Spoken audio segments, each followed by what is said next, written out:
નમસ્કાર, આપ જોઈ રહ્યા છો સ્પાર્ક ટુડે ન્યૂઝ. જંબુસરના એસટી ડેપો સર્કલ પાસે પહોંચેલી સ્વાભિમાન યાત્રાનું સ્વાગત કરવામાં આવ્યું. આમ આદમી પાર્ટીના ધારાસભ્ય અને ભરૂચ લોકસભાના ઉમેદવાર ચેતરભાઈ વસાવાની સ્વાભિમાન યાત્રા જંબુસર એસટી ડેપો સર્કલ પાસે આવતા જંબુસરના માજી ધારાસભ્ય સંજય સોલંકી અને કોંગ્રેસના આગેવાનો પ્રભુદાસ મકવાણા, જાવેદ તલાટી, સાકિર મલેક, યુસુફ પઠાણ, નાઝિબ ખાન અને અન્ય જે કોંગી કાર્યકર્તાઓ છે તેમના દ્વારા ભવ્ય સ્વાગત કરવામાં આવ્યું. જંબુસર એસટી ડેપો સર્કલ પાસે ચૈતર વસાવાની સ્વાભિમાન યાત્રા આવી પહોંચી હતી, જ્યાં મોટી સંખ્યામાં આમ આદમી પાર્ટી અને કોંગ્રેસના કાર્યકર્તાઓ હાજર હતા. ઢોલ નગારા સાથે આ સ્વાભિમાન યાત્રા નીકળી હતી. જંબુસર તાલુકાના ખાનપુર, ટંકારી બંદર, ઇસ્લામપુર, દેવલા, ભડકોદરા ગામોમાં સ્વાભિમાન યાત્રા ફરી ગામમાં પહોંચી હતી. આ યાત્રાને તમામ લોકોએ વધાવી લીધી હતી.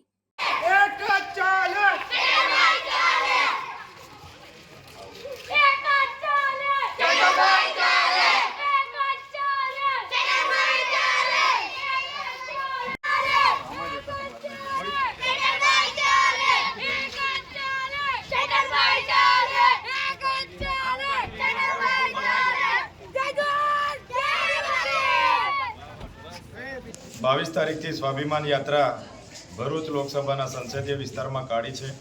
આજે અમારો 14મો દિવસ છે. અમે જંબુસરથી એની શરૂઆત કરી છે. ત્યારે જંબુસર તાલુકાના તમામ કોંગ્રેસના અગ્રણીઓ, અહીંના આમ આદમી પાર્ટીના કાર્યકરો, આગેવાનો અને માતા બહેનોએ અમારા ખૂબ ઉત્સાહભેર સ્વાગત કર્યું છે અને અમને સમર્થન આપ્યું છે. ત્યારે હું સૌનો આભાર માનું છું.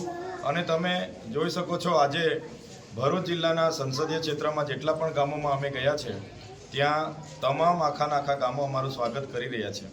જે રીતના ભરૂચની પરિસ્થિતિ આજે તમે જોઈ શકો છો, મનસુખભાઈ વસાવાને 30 વર્ષ ભરૂચની પ્રજાએ તક આપી, છતાંય આ વિસ્તારના જે આદિવાસી સમાજના લોકો છે એમની સ્થિતિ દયનીય છે. મુસ્લિમ સમાજને પણ દબાવવામાં આવે છે, પટેલ સમાજની જમીનો સંપાદન કરવામાં આવે છે. એવી જ રીતના દરેક સમાજ સાથે આજે અન્યાય થઈ રહ્યો છે. ત્યારે આ ભ્રમ, ભય અને ભ્રષ્ટાચારની રાજનીતિ સામે અમે સ્વાભિમાન યાત્રા કાઢી છે અને ઇન્ડિયા ગઠબંધનના અમે પોતે ઉમેદવાર છે. ત્યારે આજે અમે માત્ર ચૈતરભાઈ નહીં પણ સમગ્ર કોંગ્રેસના આગેવાનો, આમ આદમી પાર્ટીના આગેવાનો, સામાજિક આગેવાનો, બધા સમાજના આગેવાનો અમે સાથે મળીને ભરૂચ લોકસભા પર અમે આગળ વધી રહ્યા છે. અમને પૂરો વિશ્વાસ છે 30 વર્ષ મનસુખભાઈને આપ્યા છતાં એ પોતાની સરકાર હોવા છતાં નિષ્ફળ નીવડેલા છે. ત્યારે અમને એક તક મળશે અને અમે ભરૂચ સંસદીય ક્ષેત્રના લોકોની સેવા કરવા તત્પર છીએ.